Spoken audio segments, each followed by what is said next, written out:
because it was with a purpose, with a mission in mind.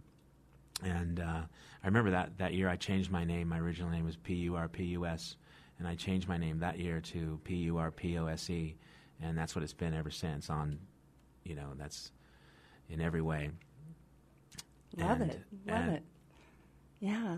I think it's remarkable at such a young age you were even aware of the fact that some musicians didn't write their own songs, because I don't think a lot of 13-year-olds or teenagers are even aware of that. Huh. So it's really interesting that was something that you were so aware of. I love hearing that. I wonder why. I don't know why, but yeah, it's like a calling or something, because it drew you in to writing your own. And so, have you saved any of the songs in the early days? Are you still performing any of those out? Well, I guess I will perform Right Side of Zero once in a while. That's the title track from my first record, and I think I wrote that. Well, I know I wrote that in my 20s. Nice. That's pretty much the only one. Nice. That I'll pull out. Well, I want to give a shout-out to a couple of people. John Miras is going to be performing with you tomorrow night at Avo's. He's a very talented singer-songwriter in his own right. And, that's right. And so that's going to be wonderful. He's one of my favorites, and what a delight to have him sing a couple songs and sing a little harmony with me. I'm a huge fan. That makes it more fun for me, having him there. Yeah. And then I also want to send some love out to my dear friend, Bea Ducharme. She just turned 100 about 3 weeks ago. And I hear you've been taking care of her. Oh, she takes care of me. I see. And then our dear friend Audrey is also listening today. So love to you too, sweet ladies. Yeah. Yay. Well, if you just tuned in, we are live in the studio with Darryl Purpose. He's performing and interviewing this whole show live for us. We're live on the air until 1 p.m. Tell your friends, 88.9 FM, or stream via krfcfm.org.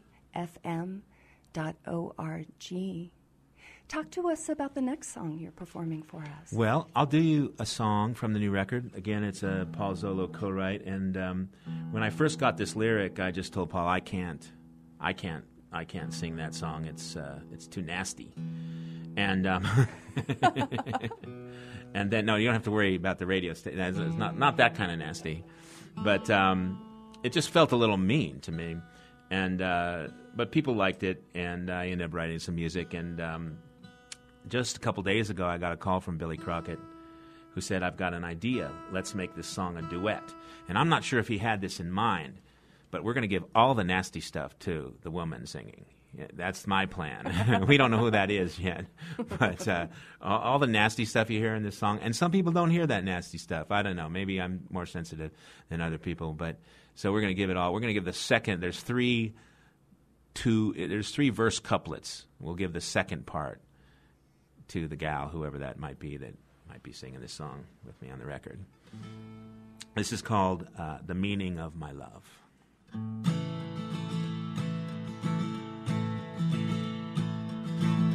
She forgets such simple things, her rainbow boots and angel wings, the trellis where my memory sings, but I love her so.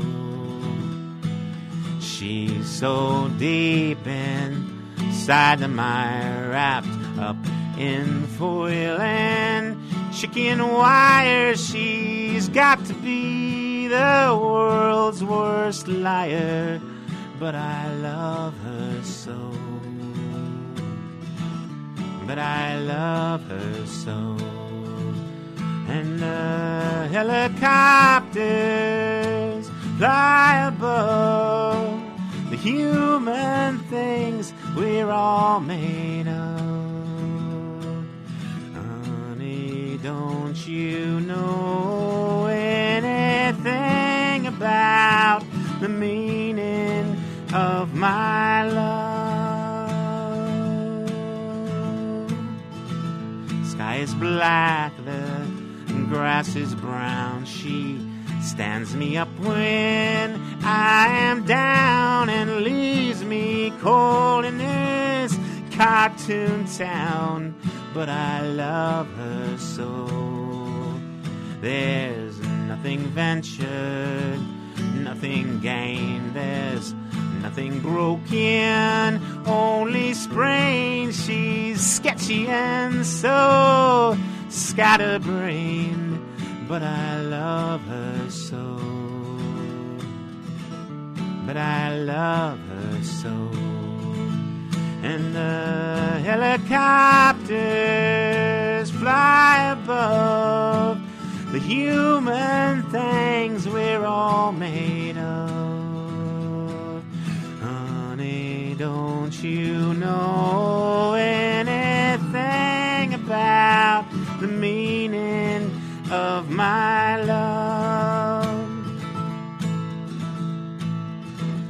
She is sunshine, she is shade, she's sweet and sour like lemonade. She thinks moonlight is retrograde, but I love her so.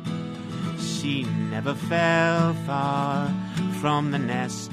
The only coast she knows is west. She's shallow and so self-obsessed, but I love her so.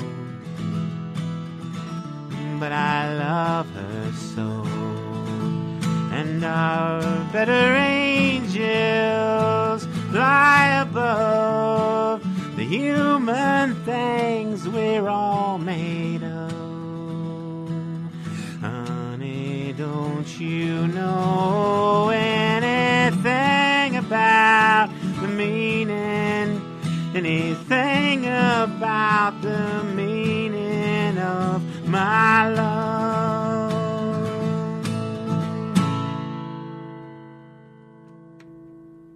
You're listening to 88.9 FM KRFC Fort Collins, live at lunch. We are live in the studio with Darryl Purpose. I'm your host today, Cindy Schneider, in the studio with my technical guru, Brian Hughes. And this wonderful singer-songwriter, Darryl Purpose, has a show tomorrow night in Fort Collins, Colorado, Saturday, October 17th, 7 p.m. Avogadro's number right down on Mason near the train tracks. Such a great venue, great sounding room. And we got Steve Brockway down there, Master of Ceremonies. Yeah, Steve will have tickets at the door. Steve with Quantum Arts, he's one of our DJs here at KRFC and brings the community such great musical artists. We're very, very blessed to have Steve amongst our music supporters here. Yeah.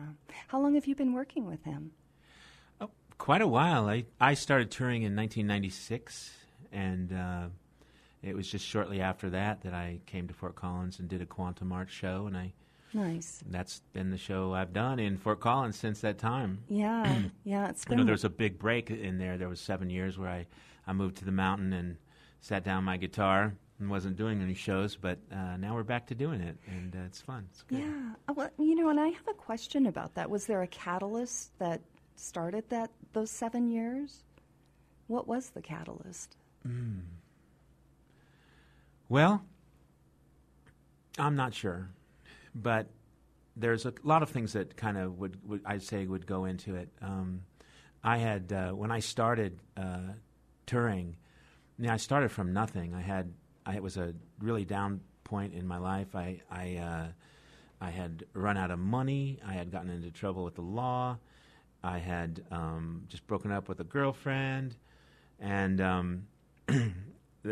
the story. I just hit the road in my pickup truck and drove 500 miles and played for tips and slept in my truck and entered some song contests. Ended up winning most of them and started getting people's attention. And it was a time in my life where I had nothing to lose and so I was blessed with this path of singing and songwriting, writing songs and playing them for people who would actually listen to them. And I worked very hard. I worked all the time, and eventually soon I was playing some of the bigger folk clubs in the country and main stage at the Kerrville Folk Festival, and But I always said that if it ever went down, like from one year to the next year, if it ever went down in a measurable way in terms of the reaction I'm having and my career,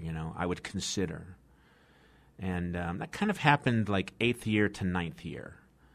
And so I had planted that seed my whole career that I would consider doing something else. Because I don't, unlike a lot of people you probably have in here, and unlike a lot of people that are playing music at Avos and other places around here, I don't feel like I have to do this to have a meaningful life. I love doing it, but if I wasn't connecting with people, I'd be really happy being an audience member. That would make me really happy. You're still part of the thing that happens when music moves people, and it's so special. I don't have to be the captain of the ship. So I considered, stopping at that point. And at the very same point, an old friend of mine, an old gambling friend, got in touch with him. He was interviewing me for a book he was writing, and he says, "You want to come on a trip with us?" And I'm like, "Yeah, okay." And he told me about online gambling, and I started playing around with that in a Starbucks in Colorado Springs. I didn't have any in Manitou Springs. We didn't have any Wi-Fi, so I was gonna be a professional, and it was this great thing because I'd been on a musician's wages for a while at that point, and you could make like $500, a week or something, and all of a sudden, we were making a few thousand here and there, and then 10,000 a month, and then 100,000 a month, and then millions later, in really just a matter of months. I thought, you know what? I can live anywhere I want. I can buy a house anywhere I want. I looked at Nederland and Colorado, and I said, this is where I want to be. And I want to get healthy. I want to meditate. I want to hike in these mountains. I want to bike. I want to be the guy in the house that decides where the towels go. And I want to sleep in my own bed. It was, as amazing as that time touring was, 8 or 9 years, let's call it 9 years, the best time of my life, really. And just struggling, just every day was a struggle, in so many ways. And all of a sudden, I was a millionaire with my own house on a mountain, and just decided to do some other stuff, just decided to help people, I looked for ways to help people. I looked for ways to help myself and get myself healthy, and just kind of waited for the music to come back to me. And I did not expect it would be 7 years. I really didn't. But I was okay with that because I'm okay, and in some ways I think I wanted to really see who I was without the music. Can I be somebody that matters without the music? And I felt like I could. I felt like I was doing things that were meaningful, and I felt like I was having a meaningful life, and that meant a lot to me. I've followed other people who could just switch directions, and I've always admired that because it's more about what's inside you, than this thing you've created, which could be real or it couldn't, or might not. You learn how to write songs. Great. Who are you? Yeah. It's all about who finding out who you are, who I am. Well, what a gift to us that you're performing and sharing yourself and your music and putting yourself out there. Thank you, Cindy. Yeah, thank you. Well, if you just tuned in, we are live in the studio with Darryl Purpose. It's about 12:30, so we have 30 more minutes of magic. Talk to us about the next song you're performing live for us, Darryl. Well, first I have to choose it. Let's do this one. This is another one off the new record, and this is another one that Paul sent me that was very dark, and yet I knew right away it was just this was a special song poem, and I had to do something with it. And the story goes that I wrote this kind of